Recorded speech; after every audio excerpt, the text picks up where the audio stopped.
आणि आता पाहणार आहोत विविध क्षेत्रातील महत्त्वाच्या बातम्या सुपरफास्ट 50 बातम्यांमधून।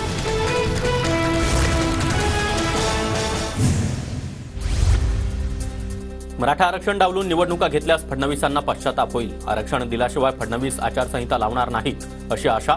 मनोज जरांगे पाटलांचा इशारा। 9 दिवसानंतर मनोज जरांगे यांना गॅलेक्सी रुग्णालयातून डिस्चार्ज। संभाजीनगरमधील गॅलेक्सी रुग्णालयामध्ये जरांगे यांच्यावर उपचार सुरू होते। डिस्चार्ज मिळाल्यानंतर जरांगे अंतरवली सराटीकडे रवाना। ओबीसींबद्दल राहुल गांधींची व्यापक भूमिका। राहुल गांधींच्या भेटीची वेळ मिळावी, लक्ष्मण हाकेंची मागणी।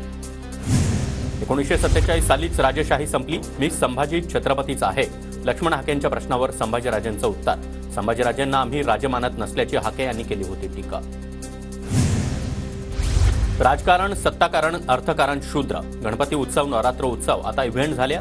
संभाजी भिडेंचं आणखी एक वादग्रस्त वक्तव्य। दांडियामुळे नवरात्रोत्सवाचा बट्ट्याबोळ, जगामध्ये हिंदू महामूर्ख। 76 राष्ट्रांनी आक्रमण केलेला बेशरम लोकांचा समाज म्हणजे हिंदुस्थान। नवरात्रोत्सव आणि राजकारणावर संभाजी भिडेंचं आक्षेपार्ह वक्तव्य। पुण्यामध्ये स्कूल बसमध्ये 2 चिमुकलींवर चालकाकडून अत्याचार। पुण्यातील वानवडी परिसरातील धक्कादायक घटना। 45 वर्षीय नराधमाला पोलिसांकडून अटक।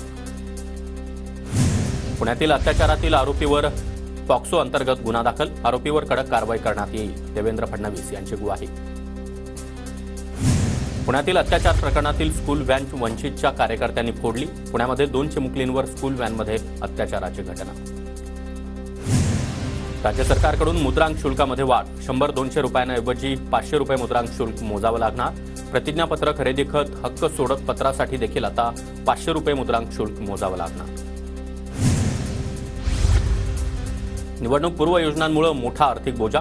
लाडकी बहीण योजनेमुळे वार्षिक 46,000 कोटींचा भार पडणार। वित्त विभागाकडून अनिश्चित आर्थिक स्थितीबद्दल चिंता व्यक्त। राज्यामध्ये 2,52,00,000 लाडक्या बहिणींचे अर्ज, त्यापैकी 2,41,00,000 महिलांचे अर्ज मंजूर, तर 23,40,000 महिलांचे आधार बँकेशी लिंक नाहीत। परभणीमध्ये केवायसी पूर्ण करण्यासाठी लाडक्या बहिणींची बँकेमध्ये गर्दी कायम। बँकेकडून मात्र अतिरिक्त खिडक्या सुरू न झाल्यानं महिलांची मोठी गैरसोय। पुण्यामध्ये पेट्रोल डिझेल दरवाढीच्या विरोधामध्ये काँग्रेस आक्रमक। काँग्रेसच्या कार्यकर्त्यांनी नागरिकांना गुलाब पुष्प आणि दरपत्रक देत गांधीगिरी स्टाईल आंदोलन केलं। वर्ध्याच्या कारंजामध्ये नागरी संघर्ष समितीच्या वतीनं धरणं आंदोलन। विविध समस्या आणि मागण्यांकडे लक्ष वेधलं। सातारा जिल्ह्यातील आळजापूर इथल्या महिलांचा एकत्रित दारूबंदीबाबत ठराव। व्यसनमुक्त संघटनेचे विलास बाबा जवळ यांचा पुढाकार। गावाच्या परिसरामध्ये दारूबंदी करण्यासाठी ग्रामस्थांनी मंत्री शंभूराज देसाईंची भेट घेतली। नोंदणीकृत कामगारांच्या मागण्यांसाठी नागपुरात शरद पवार गटाचं आंदोलन। सलील देशमुख आणि शहराध्यक्ष दुनेश्वर पेठे यांच्या नेतृत्वामध्ये आंदोलन। नागपूरमध्ये आपली बसचा कार्यक्रमाचं आजपासून कामबंद आंदोलन। 400 बसची चाकत थांबली। 1000 पेक्षा जास्त कर्मचारी आंदोलनात सहभागी। सिंधुदुर्गच्या दोडामार्गमध्ये ग्रामपंचायत कार्यालयामध्ये बायोमेट्रिक न ठेवण्यात आल्यानं सामाजिक कार्यकर्त्यांचं उपोषण। सरकारचा आदेश न मानणाऱ्या संबंधित कर्मचाऱ्यांवर शिस्तभंगाची कारवाईची मागणी। सिंधुदुर्ग जिल्ह्याच्या कणकवलीमध्ये अनेक ठिकाणी बॅनरवर मी तो येतोय। सिंधुदुर्ग जिल्ह्यातील घराणेशाही नष्ट करण्यासाठी बॅनरवर आशय। बॅनरवर मशाल चिन्ह असल्यानं चर्चांना उधाण। आजपासून देशभरामध्ये शारदीय नवरात्रोत्सवाला सुरुवात। राज्यभरातील नवदुर्गेच्या मंदिरामध्ये भाविकांची गर्दी। घरोघरी घटस्थापना। 9 दिवस देवीच्या उत्साहाचा जागर होणार। पुण्यातील चतुर्शृंगी मंदिरामध्ये नवरात्रीचा उत्साह। महिलांवरील अत्याचार कमी व्हावेत यासाठी शक्ती दे महिलांचं देवीला साकडं। पुण्याच्या मावळ तालुक्यातील कार्लागडावरील एकविरा देवीच्या शारदीय नवरात्र उत्सवाला सुरुवात। महाराष्ट्रातील जागृत देवस्थान असलेल्या आई एकविरा देवीचा दर्शनासाठी भाविकांची मांदी आली।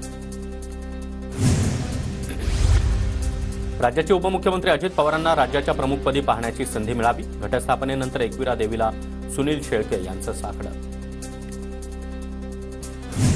भंडाऱ्याच्या कोरंबी गडावर पिंगलेश्वरी देवीच्या दर्शनाला भाविकांची मोठी गर्दी। शिवपिंडीवर विराजमान मातेच्या मंदिरामध्ये 400हून अधिक ज्योती कलश। नवरात्र उत्सवासाठी तुळजाभवानी मंदिर प्रशासन आता सज्ज. जिल्हाधिकारी डॉक्टर सचिन ओंबासे यांच्या हस्ते घटस्थापनेनं नवरात्रोत्सवाला प्रारंभ. राजेश शहाजी महाराजद्वारावर आकर्षक फुलांची सजावट. नाशिकच्या सप्तशृंगी गडावर नवरात्रोत्सवाला सुरुवात. 3.5 शक्तिपीठांपैकी एक असलेल्या सप्तशृंगी गडावर भाविकांची गर्दी.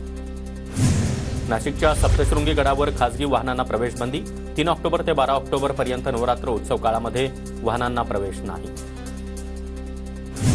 नागपूर जिल्ह्यातील 700 वर्ष प्राचीन जगदंबा महालक्ष्मी मंदिरामध्ये नवरात्रोत्सवाला सुरुवात. आज पहाटेपासूनच भक्तांची महालक्ष्मी जगदंबा मातेचं स्वयंभू दर्शन घेण्यासाठी मोठी गर्दी. बंजारा समाजाच्या ऐतिहासिक वारसाचं दर्शन घडवणाऱ्या विरासत ए बंजारा नगारा वास्तुसंग्रहालयाचं पंतप्रधान मोदी यांच्या हस्ते लोकार्पण होणार. 5 ऑक्टोबरला लोकार्पण सोहळा पार पडणार.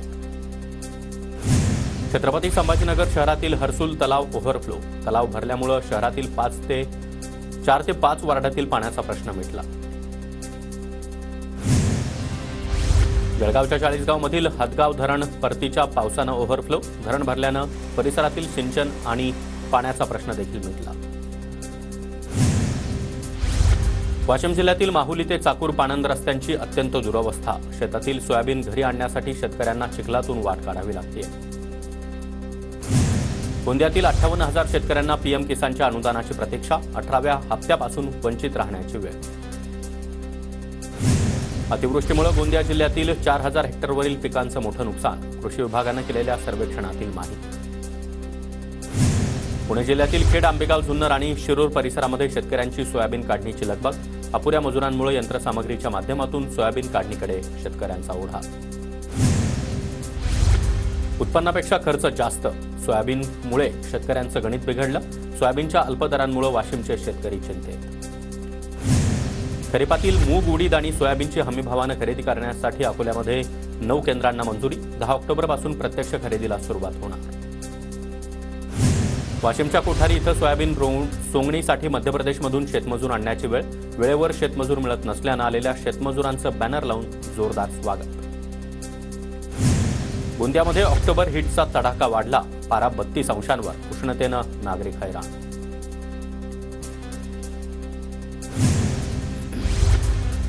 माढ्यामध्ये विठ्ठल प्रतिष्ठानकडून 5 दिवसीय कृषी आणि सांस्कृतिक महोत्सवाचं आयोजन. अभिजित पाटलांची संकल्पना. आर पाटील स्मार्ट ग्राम स्पर्धेमध्ये सिंधुदुर्गच्या कुडाळमधील तेरसे बांबर्डे ग्रामपंचायतीचा पहिला क्रमांक. ग्रामपंचायतीला 10 लाख रुपयांचं बक्षीस. मानाचा पुरस्कार मिळाल्यानं ग्रामस्थांकडून फटाके फोडत जल्लोष.